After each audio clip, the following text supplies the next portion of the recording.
vamos a poner en pantalla ya a nuestro amigo Rodrigo Bravo, que ya hizo un preámbulo, ya hizo una introducción a lo que va a ser su presentación. Y bueno, saludarlo como corresponde, nuestro amigo Rodrigo Bravo, piloto civil, escritor.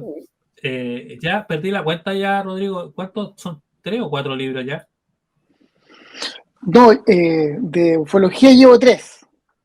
Perfecto. 4, porque he escrito otras cosas sobre la historia aeronáutica militar. Sigo siendo piloto militar todavía, pero de ovnis 3, o del tema, digamos. Claro, sí, nosotros estábamos hablando de esto de esta memoria histórica, de acordarnos de los que hicieron cosas importantes en este camino. Y bueno, tú escribiste un libro justamente de uno de ellos. Yo lo mencioné. Eh, Sí, bueno, te dejo ahora para que puedas hacer ya la presentación más formal. Eh, gracias. eh, y muchas gracias por estar acá en este día tan especial para nosotros, para todos los No, gracias por investigadores. invitarme. Un afectuoso saludo a todos los seguidores de Demonios, que es una gran plataforma. Lo mismo que en el fondo La Voz del Norte. A, a los expositores que estuvieron antes, Rubén Gurú Morales y el mismo Johannes Díaz. Ajeno que sean grandes investigadores, son también a su vez grandes personas, y eso es sumamente importante. Hoy día, yo a través de mis redes sociales, en los 75 años de la era moderna de los ovnis, hice un homenaje a, en el fondo, grandes amigos que ya no están entre nosotros y que dedicaron sus vidas a este tema. Y eso es muy bueno. Es muy bueno reconocer o acordarse de los que ya partieron, porque tal cual como dices tú, Cristian, es un legado que nos dejaron, o esto se va construyendo poco a poco. ¿Cuántos de esos que ya partieron hoy día estarían alzando la voz o muy entusiasmados con esto que estábamos conversando de la desclasificación y de lo que significa este antes y después del informe del año pasado? Muchos. Pues bien, en honor a ellos, y esta exposición va justamente en homenaje a ellos, entre esos el querido Luis Altamirano Cañoles, que es uno de los tantos que podríamos mencionar varios, tú dijiste don Eugenio Bamonde, eh, Roberto Arancibia, investigadores, yo diría, de la vieja escuela que nos dejaron mucho. Enrique Sepúlveda, no se me puede pasar. Bueno, no sé si tú tienes ahí a mano la presentación. Yo vine a hablar de la historia de la ufología porque ya que estamos conmemorando 75 años, hay que entender qué ha pasado en estos 75 años. No sé si tú puedes proyectarle y yo voy hablando, Cristian. Sí, vamos a ponerla acá en pantalla. Porque la verdad que a mí me gusta hacer esto como si de la forma más didáctica posible para que la gente después, o los amigos que nos siguen, la gente que le interesa el tema, después por sus propios medios profundicen más acerca de algo puntual que les llame la atención, o en cierto modo es siempre bueno esquematizar para poder entender. Ya, cuando uno habla de la palabra análisis, es precisamente descomponer en varios segmentos algo para poder tratar de estudiarlo, entenderlo. Y la ufología tiene eso, que uno, analizando la historia lineal con hitos importantes, tanto desde el punto de vista casuístico como el punto de vista literario y de autores e investigadores, porque una cosa es escribir sobre ovnis y otra cosa es investigar ovnis. Hay gente que combina ambas. Eh, es bueno hacer como una suerte de línea de tiempo, y con esa línea de tiempo se entienden muchas cosas. Y por eso, para que a mí me entiendan por qué yo insisto en que hoy día me llama la atención este como, yo diría como silencio que hay por parte de los ufólogos, hay que entender más o menos cómo se genera esta investigación informal o más bien autodidacta que es la ufología. Tú me dices nomás, Cristian, cuando estés listo. Sí, está, se me quedó pegado un poco, pero dame dos minutos, un minuto, menos de un minuto. Estamos ahí, ya está Vamos, cargándose. pongámosle, sí, le ponemos leña ahí al Sí. computador. Bueno, la presentación igual es corta, ¿eh? Son, tengo entendido, 9 diapositivas, pero en ella viene concentrada gran parte de la información que yo quiero, en cierto modo, comunicarles, y que y que yo la pude sintetizar en un libro que se llama Los extraterrestres han muerto, ¿ya? Que es este libro que está acá, que es un libro que yo les recomiendo, no que lo compren, sino que vayan a mi Twitter, que es @cubufon, y lo bajen directamente porque está para descarga gratuita, porque me interesa a mí que la gente lo lea y podamos discutir este tema. Esta es una cuestión muy interesante. Aquí no es que se busque discutir o debatir, sino que esto hay que conversarlo. Hay que conversarlo con la gente que le gusta, con la gente que se siente identificada, la gente que la atrae. Y por otro lado, da lo mismo si son creyentes o escépticos, es bueno tener una mirada diferente y analizar este fenómeno en sí desde distintas perspectivas. Yo vuelvo a insistir que 75 años es un reduccionismo que no estoy de acuerdo. Para mí el fenómeno es mucho más complejo, mucho más profundo, mucho más largo, es decir, viene o acompaña desde que tenemos uso de razón, es decir, está al lado del componente humano, quizás puede estar mucho antes, no lo sabemos. Entonces, este reduccionismo de 75 años hay que aprovechar de analizarlo sintéticamente con lo que nosotros tenemos ahí a mano, que es en el fondo un esquema que yo les voy a mostrar qué es lo que hay. No sé si... Estoy tratando, lo que pasa es que disculpa, que me aparece girada, no sé cómo, no sé por qué no me aparece de lado, digamos. No sé si, no, en la segunda. Yo no puedo compartir mi pantalla. Sí, tú puedes compartirla igual. Sí, compartirla de tu computador mejor. A ver, veamos, pues si No sé una por vez qué se resulta. me aparece girada, no sé por qué. Veamos.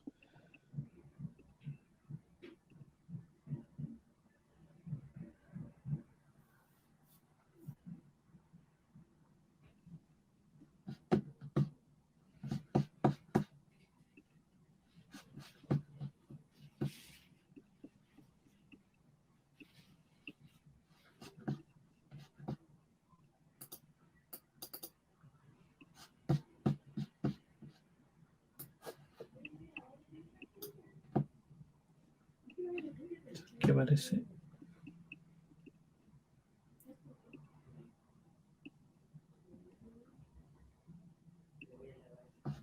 ¿No? Todavía no te veo, no la veo todavía.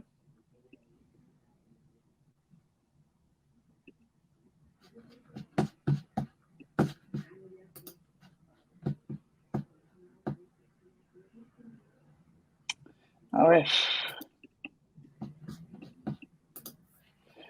Esa es la gracia de...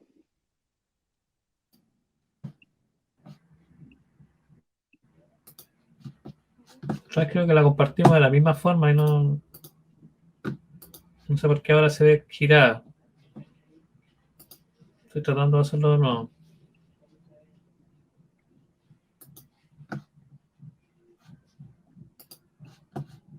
¿Se ve algo ahí, no? Todavía no. ¿No sale la presentación? Qué raro. No se ve tu pantalla. Esa es la...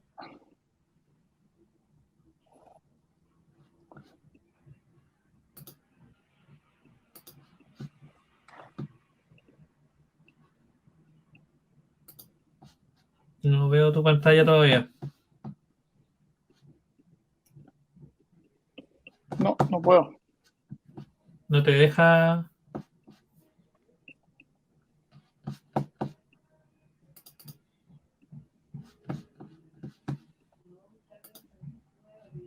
A ver.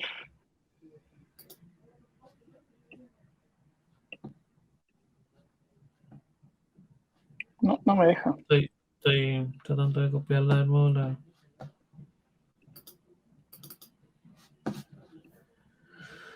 No, no puedo. Dame un segundo. Estoy tratando vamos, hagamos un pequeño. Dan un minuto para ver si puedo. Que la que tengo me la copia de lado, no sé por qué.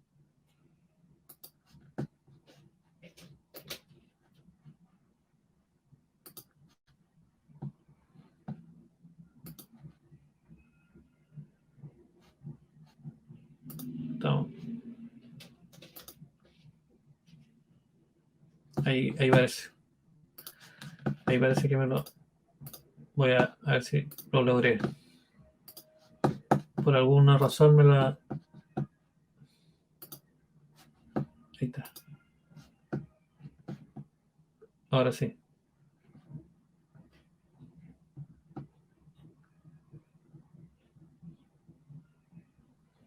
Estamos haciendo... Tú sabes, Carlos, que estas cosas pasan cuando uno menos se lo espera. Pero ahí ya tenemos a... Y ahí está la presentación de Rodrigo. Ahí está, perfecto. Ahora perfecto. sí. Ya, faltaba una reinición nomás. Sí, ahí nos vamos. Yo no sé si solo me escuchan y ven la pantalla. Eso solamente necesito que me indiquen como si es que se ve lo que estamos conversando. Bueno. Estamos viendo y viendo la presentación al mismo tiempo. Perfecto, me alegro mucho. Ahí están, 75 años de la era moderna de los ovnis. Bueno, en primer término, tengo que decirles que para poder entender este fenómeno, lo que tenemos que hacer es reducir estos 75 años a fechas e hitos importantes. Y aquí yo tengo marcado las fechas más importantes desde el avistamiento canónico, que es de 1947, cuando Kenneth Arnold hace la denuncia que observa 9 objetos volantes. Muy bien, ahí algo lo definió Rubén Gurú Morales. Pero fíjense que después de este avistamiento, y también tenemos que analizar en profundidad ese avistamiento, hay que entender que en 1950, la foto que está abajo en blanco y negro, el mayor Donald Cahill, es sumamente importante y trascendente porque él escribe un libro que se llama The Flying Saucers Are Real, es decir, los platos voladores, como se le designó a la observación de Arnold, son reales.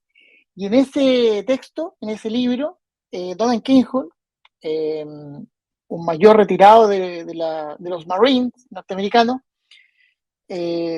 establece el nexo directo de que estos objetos, estos platos voladores, son de origen extraterrestre. Él es el padre o digamos, él unifica el fenómeno de los ovnis con la hipótesis extraterrestre, la explicación extraterrestre. Al mismo tiempo, en 1952, parte el primer contactado, que es George Adamski, que al mismo tiempo cambia la denominación de Flying Saucers a UFO a través del proyecto Libro Azul, a través del capitán Edward Ruppel. Pero pues bien, extrañamente lo digo porque previo a todo esto, y lo vamos a analizar después, había todo una suerte como de idea colectiva de que si es que llegaba en algún momento un extraterrestre en una nave espacial, su aspecto y su intención no iba a ser buena, iba a ser de invasión. Pero fue todo al revés. En 1952, este es el primero de los 6 contactados cardinales que establecen una diferencia sustancial en lo que significa la hipótesis extraterrestre. Y de extraterrestres malos, que de una u otra forma venían a invadirnos, esto pasó a un mensaje mesiánico con extraterrestres buenos, que tomaban contacto con ciertas personas para entregar ciertos mensajes que todos más o menos iban en la misma dirección. Estamos hablando de paz, armonía, cuidar el ecosistema.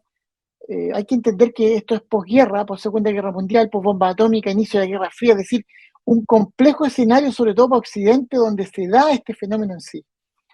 Pues bien, pasan unos años y en 1957 se provoca o se produce la primera abducción o primer secuestro, que es en Brasil, específicamente Antonio Vilas Boas, el 15 de octubre del 57.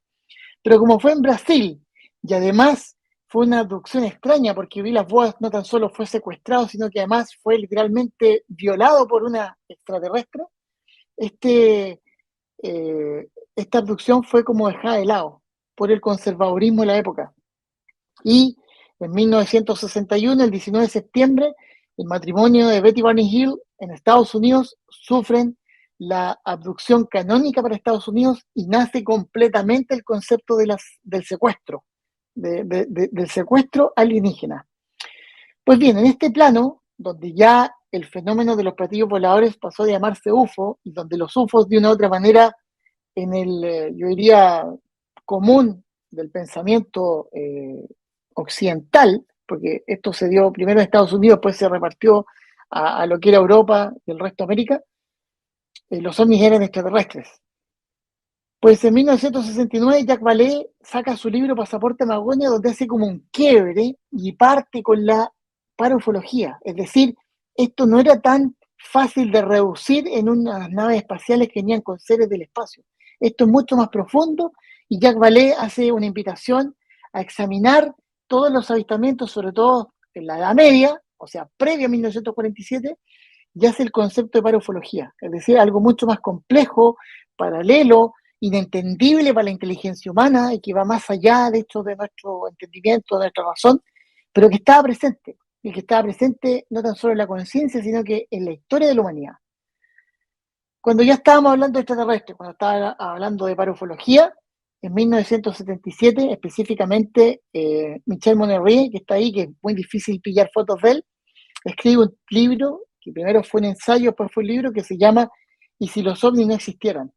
Y hace el inicio del llamado neoescepticismo de la hipótesis psicosocial. Y ahí, en estos tres grandes íconos, es decir, 1950, Donald Keyhoe, hipótesis extraterrestre; 1969, Jacques Vallée, Pasaporte Magonia, hipótesis parufológica; y 1977, Michel Monnerie, la hipótesis psicosocial.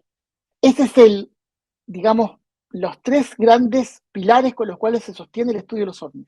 Las tres grandes hipótesis que de una u otra forma, dos atribuyen a esto algo externo al humano y una lo atribuye a algo netamente psicosociológico propio de, en el fondo, la proyección psicológica de los seres humanos que observan cualquier cosa y lo interpretan de acuerdo a su cultura, sus emociones, sus creencias.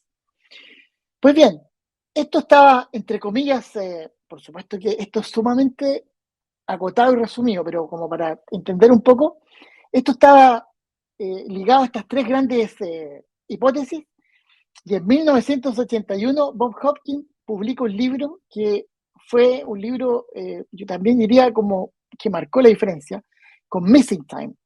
Él en ese momento atribuye a los grises los secuestros extraterrestres y hace la separación entre extraterrestres buenos, que eran los que tenían contacto con seres humanos desde 1952, y extraterrestres malos, los que abducían gente, que partieron con las dos abducciones canónicas de Villas-Boas el 57 y de Betty Van Hill el 61. Bueno, Bob Hopkins los separa. Entonces hay extraterrestres buenos y extraterrestres malos. Y los malos están secuestrando y haciendo una especie como de agenda secreta con seres híbridos, etcétera, etcétera, etcétera. Y la ufología tomó un rumbo que estaba absolutamente vinculado a la hipótesis extraterrestre.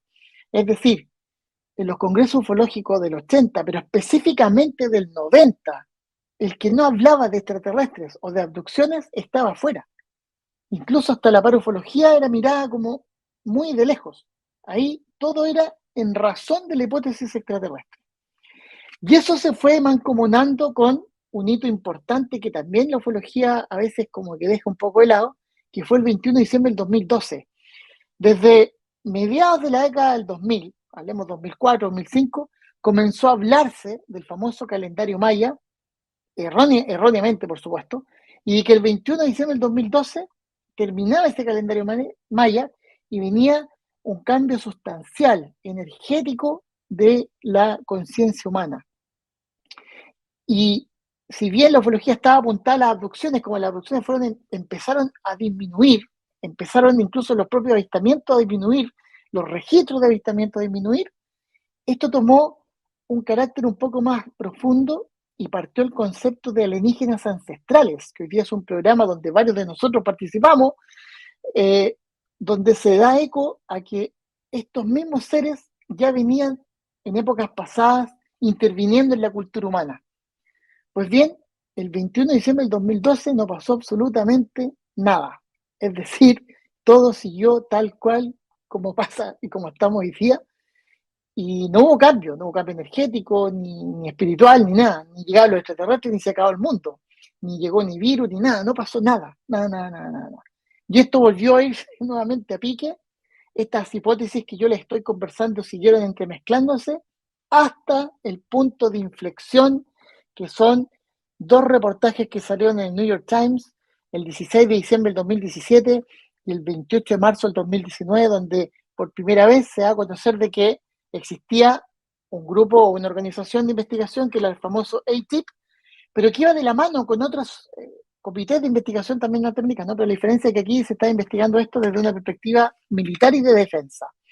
Ese reportaje, dentro de los que estaba, los periodistas que estaba la periodista Leslie King, hizo en el fondo retomar este fenómeno. ¿Y en qué derivó? En que el Congreso de Estados Unidos le solicita al Pentágono que le presente un informe respecto a este tema, y ese informe el que yo les señalo que se va a conocer el 25 de junio del 2021, y ahí cambia completamente lo que es la historia de la ufología. Es decir, la ufología, como la conocemos, dejó de existir el 25 de junio del 2021. De ahí en adelante ha cambiado todo. El panorama ha sido distinto porque las propias autoridades reconocieron que existía un fenómeno aéreo anómalo en los cielos. Por lo tanto, esto ya se mira, hoy día se mira de una forma y perspectiva distinta. Ahora, déjenme mover esto, por favor.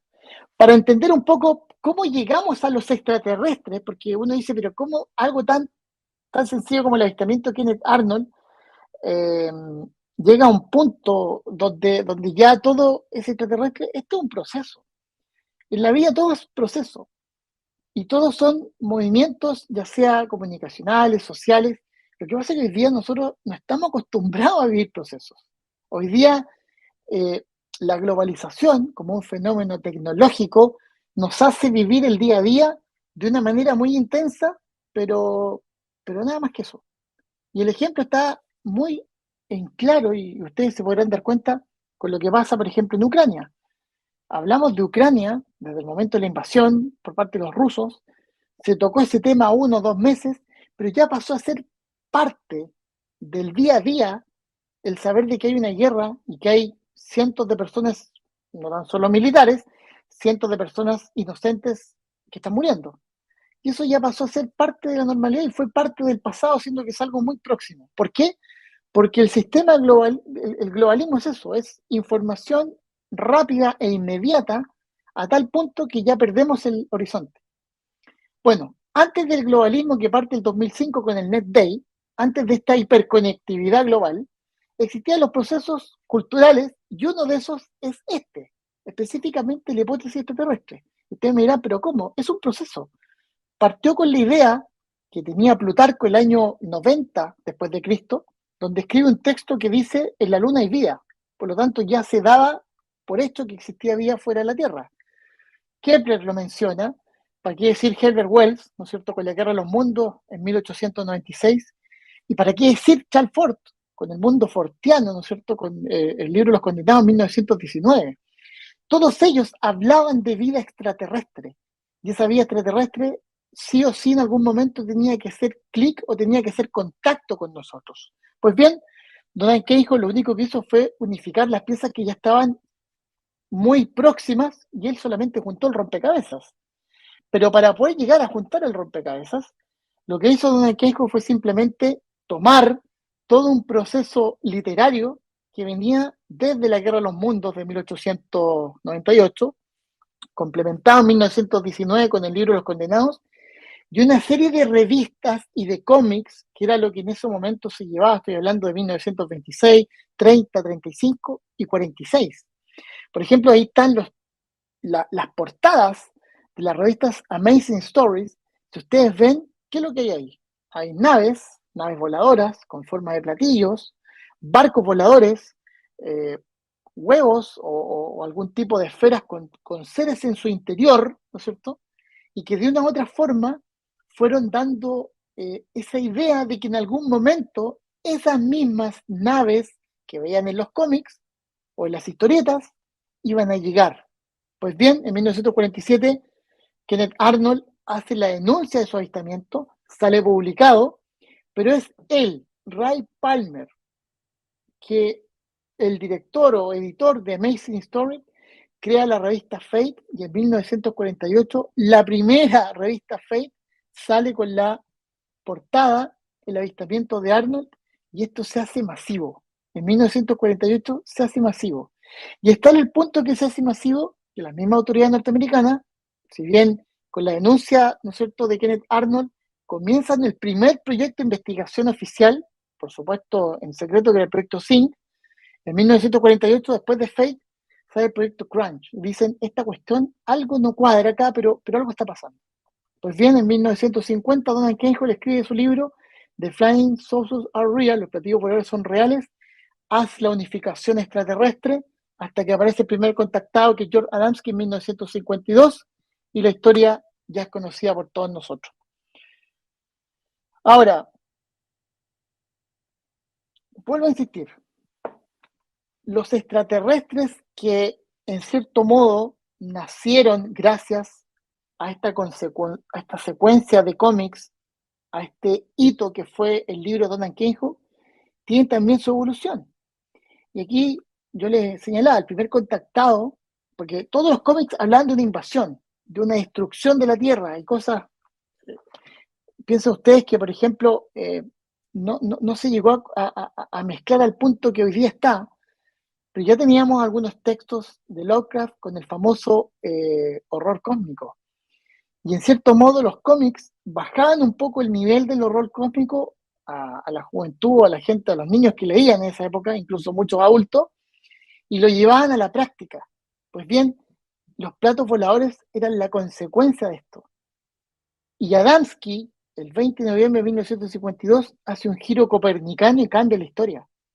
Y los extraterrestres, en vez de invadirnos y de venir a destruirnos, traen mensajes que son prácticamente sacados de algunas organizaciones de mediados de 1800, como por ejemplo la Teosofía, y de una otra forma, Teosofía de Madame Blavatsky, van con un mensaje místico, mesiánico, que deja a todos vueltos locos y absolutamente, yo diría, enamorados, porque esta es una cuestión más bien romántica de los famosos extraterrestres. Bueno, el 57 y el 61 cambia la historia con las dos abducciones canónicas.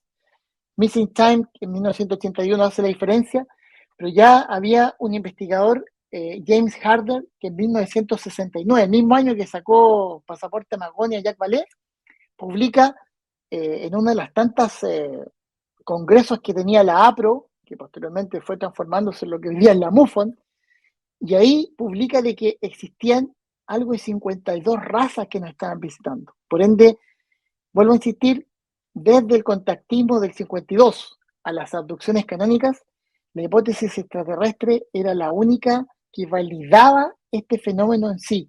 Y por ende, cualquier persona que hiciera una investigación, ojalá lo más cercana posible a la ciencia, como trató de hacerlo en su momento Alan Hynek o el mismo Jacques Vallée, sus propios colegas o compañeros, o no sé cómo llamarlos, los dejaban de lado porque se aproximaban a esto que estamos hablando acá, que es la hipótesis extraterrestre, a pesar de estar hablando otra cosa, y en el fondo de sus corazones puede que ellos hayan sido también creyentes en lo extraterrestre. Eso aquí no está en discusión.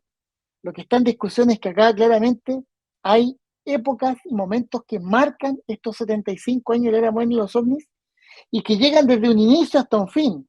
Porque hoy día, cuando un programa ufológico llega y habla un contactado y dice, no, yo traigo un mensaje, hoy día ya nuestro nivel de conocimiento respecto a este tema, nuestro nivel tecnológico exige que esa persona tenga algún tipo de evidencia que viene de Biden, de que todos lo puedan ver de una forma similar, y no existen las pruebas. No existen las pruebas, primero, para comprobar de que ese contacto es real, y segundo, para comprobar de que esos extraterrestres son reales. Es decir, eso queda en el marco de la creencia, de los sistemas de creencia.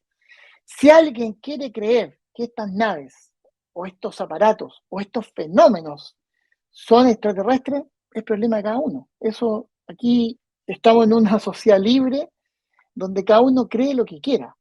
El punto es que si nos sentamos a discutir este tema, hay que discutir con los antecedentes que tengamos concretos, y en ese sentido yo doy en el fondo el paso de que el informe del año 2021, es decir, de hace un año atrás, corta lo que es la era moderna de los ovnis y hace un nuevo concepto que yo podría definirlo como la época contemporánea de los ovnis, es decir, borrón y cuenta nueva. Efectivamente que hay algo real que no tan solo parte del año 47, sino que viene de mucho antes, y que sería interesante ver de qué se trata. En eso estamos hoy día. Ahora, como ustedes saben, los 3 videos que dieron el puntapié inicial para el reportaje, o los 2 reportajes del New York Times, el 2017 y 2019, son el Nimitz del 2004, el Gimbal y el Go Fast del 2014. Esos 3 videos fueron solicitados por The Star Academy of Art and Science de Tom DeLonge junto con Luis Elizondo, un controversial personaje que ha estado en escena y que apareció en escena, y que a través de estos pocos años ha ido desde la confirmación de que existió el ATIP, que es como Advanced Aerospace Threat Identification Program, o programa de estudios de amenazas aeroespaciales,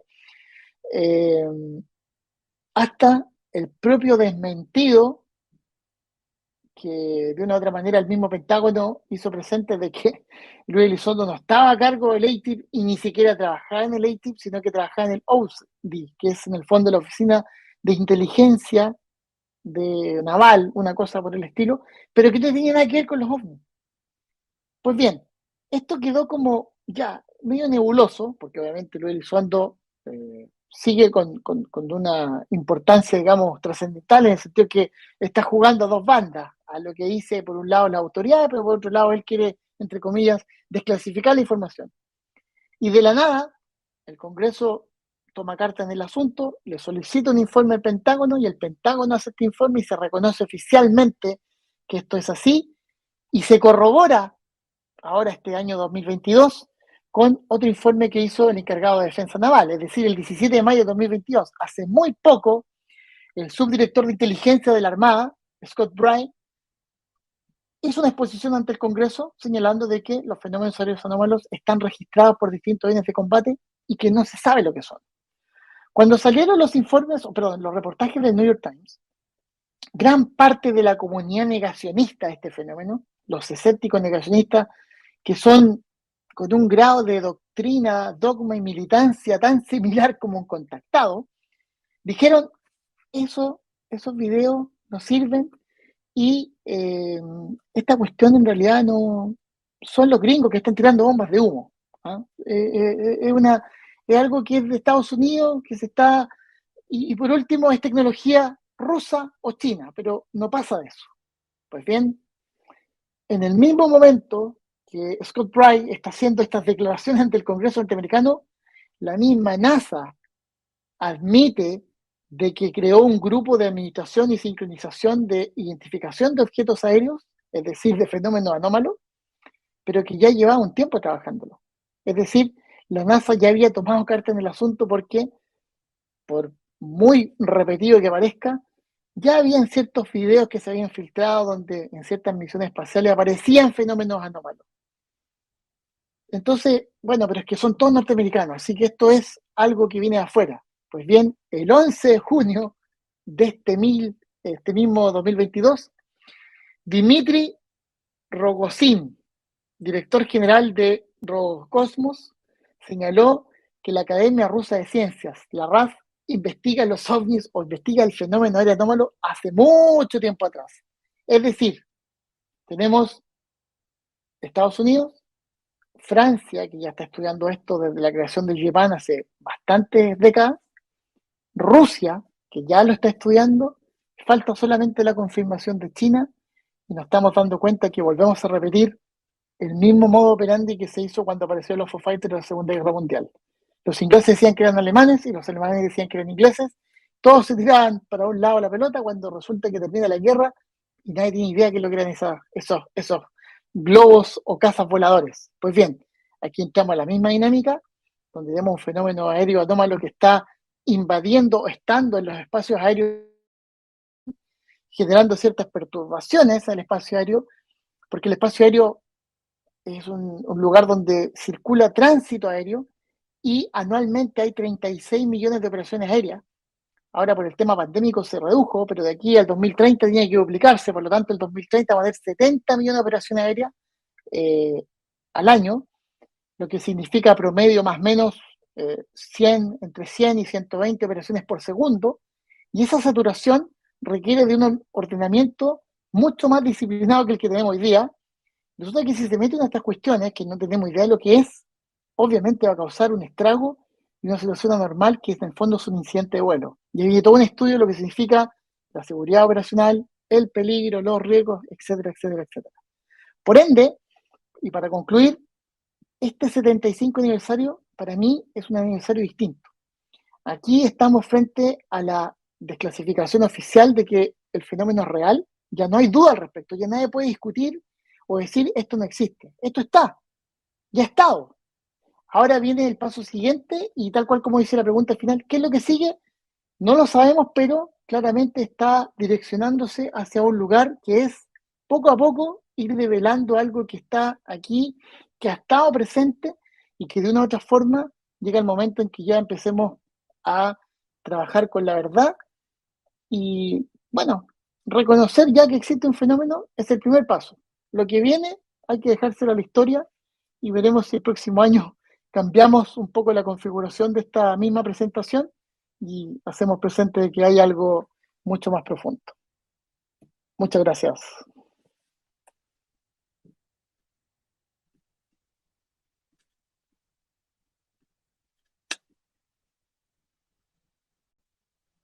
Ahí va a ponernos todo ahí en la pantalla para que.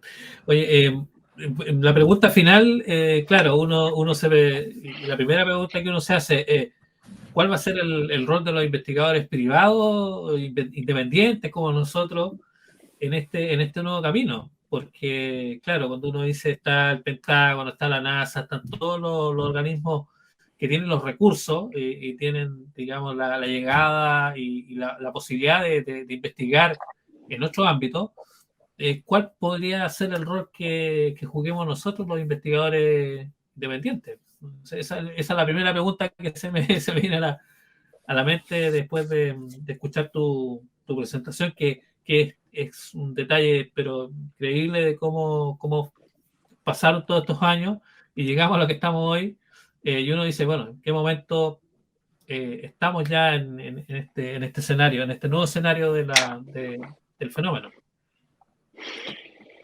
Bueno, yo solamente puedo agregar que la alquimia pasó a ser química cuando se empezó a tomar en serio, lo mismo que la astrología pasó a ser gastronomía cuando esto tuvo un carácter académico. Y para poder tener ese rol, lo primero que hay que hacer es preguntarle a quién está metido en este tema y quién sabe.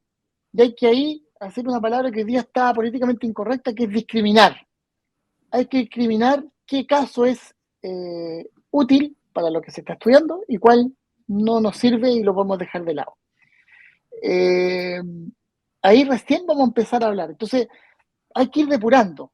Y en ese sentido, pienso que los investigadores hoy día tienen un rol importante porque va a llegar un momento donde se les va a requerir, oye, necesitamos, bueno, ¿quién tiene la evidencia? Claro, están los videos de los aviones de combate, hay ciertos videos aeronáuticos que están a través de los audios y de comunicación entre aeronaves y los centros de control, la grabación de radar, perfecto.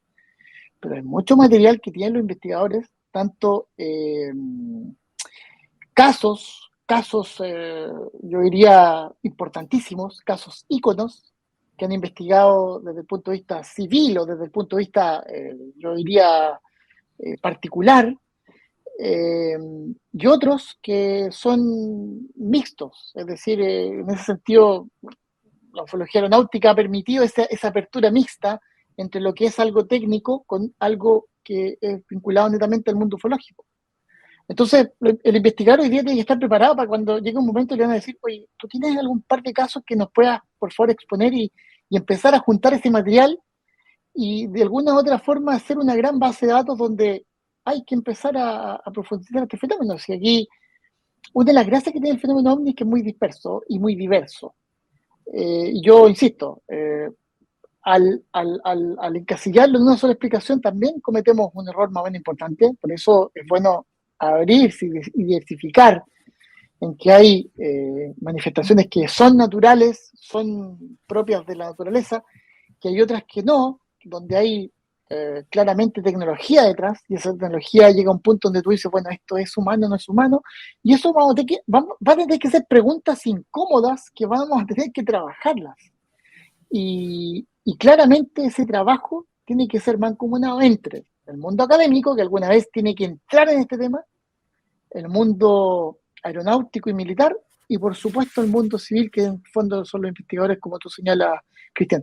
Y yo creo que en ese aspecto Chile igual no ha estado muy ajeno a esto. Nosotros llevamos investigando ovnis oficialmente del año 68 con el famoso Comité Bravo, después vino el CEFA, tú mismo fuiste a exponer al Congreso hace unos 20 años atrás, más o menos, y no más, y eso quiere decir que hay una intención de acercar esto. Vamos bien, vamos paso a paso. Perfecto, Rodrigo, te quiero agradecer por esta presentación, habernos acompañado. Yo sé que tú siempre tienes la voluntad, sé que tus tiempos no son pocos, o sea, no son muchos, son pocos, así que te quiero agradecer por haber sido parte de esta transmisión. Y por supuesto, dejarte invitado para la próxima oportunidad, para que puedas quizás estar acá en La Serena. Yo a todos los invitados me gustaría tenerlos acá físicamente para poder conversar muchas horas como acostumbramos en estos encuentros de ufología que se hacen acá en La Serena, así que espero que la pandemia nos deje más adelante poder tenerte acá igual, así que te mando un abrazo y agradecerte por este tiempo. No, gracias a ti por la invitación, por considerarme. Gracias, Carlos, también por permitirme la gran pantalla que es Demonios, que es un canal que igual sigo y estoy permanentemente viendo los grandiosos programas que tienen, los buenos invitados. Y bueno, como siempre, a su entera disposición. Por lo que necesiten, acá estoy. Así que muchas gracias a ustedes. Un abrazo, Rodrigo. Que estés muy bien. Gracias.